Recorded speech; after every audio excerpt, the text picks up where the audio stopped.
ახალგაზრდობის დღესთან დაკავშირებით ლიტერატურულმა კლუბმა 6 მაისის პარკში მზის საათთან შემოქმედებითი ღონისძიება მოაწყო.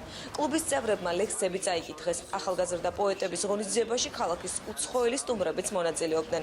აჭარის სპორტისა და ახალგაზრდობის საქმეთა დეპარტამენტს ლიტერატურული კლუბის ღონისძიებებისთვის 20,000 ლარი აქვს გამოყოფილი. დღეს წარმატებული წიგნიერი ახალგაზრდა დაფასებულია, ადრე სირცხვილად ითვლებოდა, თუ წიგნს კითხულობდი და უფრო სხვა მიზნები ჰქონდათ ახალგაზრდებს. დღეს უკვე მიხვდა ყველა, რომ თუ წიგნს არ წაიკითხავს, თუ წიგნიერი არ იქნება, თუ აქტიური არ იქნება, ვერაფერს ვერ მიაღწევს, ვერც ფულით და ვერც ლობირებით. წერ მაშინ როცა რაღაც გულიდან მაქვს სათქმელი. ჩემი ლექსები ძირითადად პირად განცდებსა და შეგრძნებებზეა. კრებული ჯერ არ დამიბეჭდავს. ჩემს ქართველ მეგობრებს საკუთარი შემოქმედება დღეს მეც გაუზია. განმავლობაში გაწერილი არის ღონისძიები. ერთობაში ძალიან ბევრი ახალგაზრდა, ასევე ჩვენ ვაპირებთ მომავალ წელს გავზარდოთ დაფინანსება და ღონისძიების გავზარდო, ასევე გაიზრდება ღონისძიების ხარისხიც.